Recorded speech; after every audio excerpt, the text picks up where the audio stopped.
खोज करनी है। धन दो प्रकार का होता है। धन एक तो वो धन है जो आप प्राप्त करने की कोशिश कर रहे हैं, एक वो धन है जो संसार प्राप्त करने की कोशिश कर रहा है।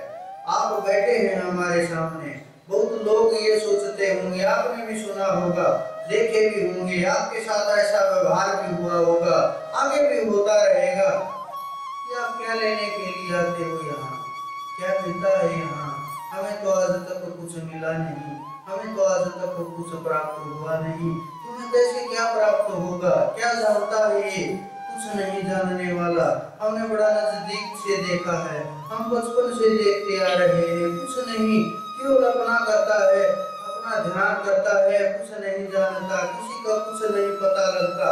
लेकिन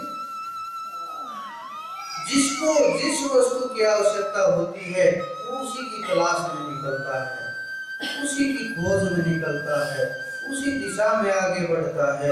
जिसको जिसकी इच्छा होती है, अगर कोई प्यासा हो तो सैकड़ों दूर अगर नदी चल रही हो, बह रही हो, तो वहां पहुंच करके जल ग्रहण करता ही है। अगर प्यास न लगी हो तो सामने भी अगर नदी बह रही हो और बिल्कुल जल कितना भी मीठा क्यों न हो, उसको भी खारा लगेगा, वो नहीं समझ पाएगा कि कैसा है, क्या खेल चल रहा है। संसार दो प्रकार के धन कहा मैंने, एक वो धन है जो अंतरात्मा का है, जो कभी घटता नहीं, सबके सब लोगों को सबका सब धन प्राप्त हो जाए तब भी इतना ही बाकी रहता है और इतना ही मिलता रहता है।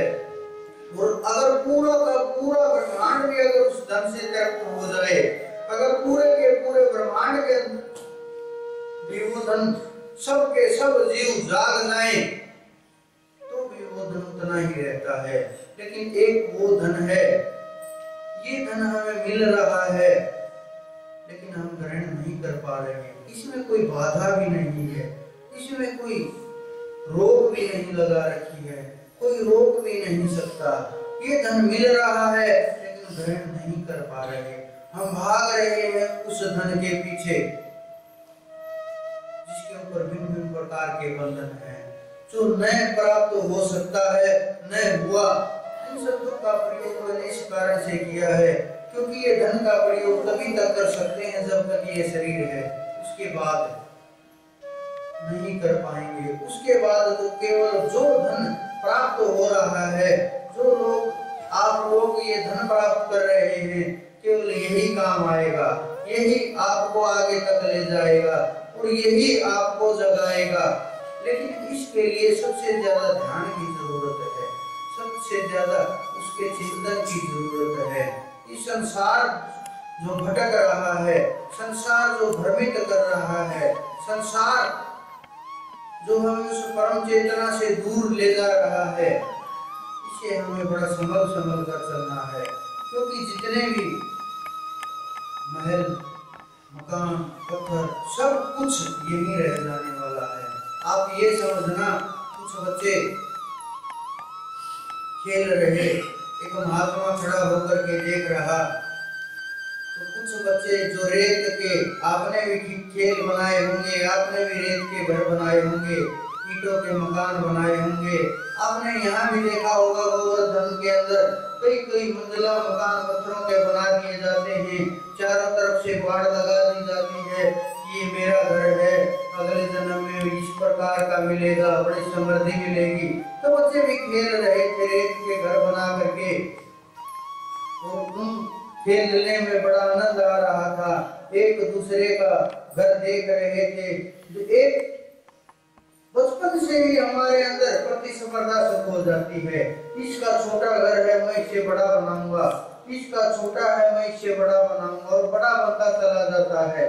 रेत के घर बना रहे और एक बच्चे का पैर लग गया एक घर पे। जब एक बच्चे का पैर लगा तो सबके सब बच्चे उसको लिपट गए और उसी के साथ लड़ाई करने लगे, मारामारी करने लगे, बहुत उसका बुरा हाल कर दिया। लेकिन तभी आवाज आई घर वालों की कि वापस आ जाओ, शाम हो गई। जब वापस चले तो सब कुछ यही इसी प्रकार से छोड़ करके वो बच्चे खेलते हुए और भाग लिए घर की ओर, दौड़ चले अपने घर की ओर। यही हमारे साथ हो रहा है, लेकिन हम समझ नहीं पा रहे।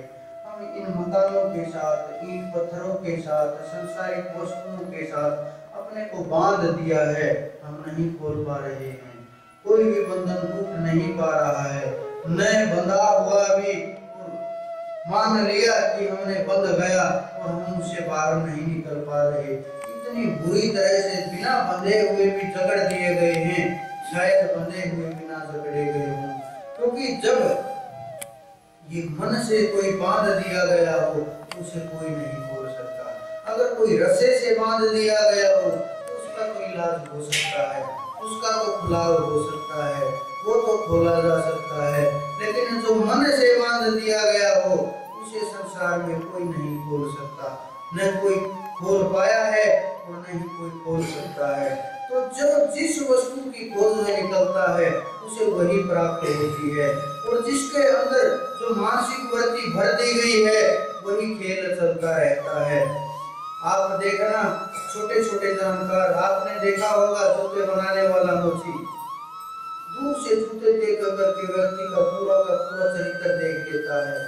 क्या है ये, क्या करने वाला है, उधार देगा ना देगा, किस लेवल का ये आदमी है, कितने पैसे हैं इसके पास, कैसा व्यवहार है। केवल एक जूता देख लेने से वो सब कुछ देख लेता है। दर्जी का देखना आप लोग, दर्जी दूर से चलते हुए कपड़े देख करके ये पहचान लेता है कि इस व्यक्ति का कैसा क्या खेल चल रहा है, कैसा मन होगा, सब कुछ जान लेता, सब कुछ भाप लेता है।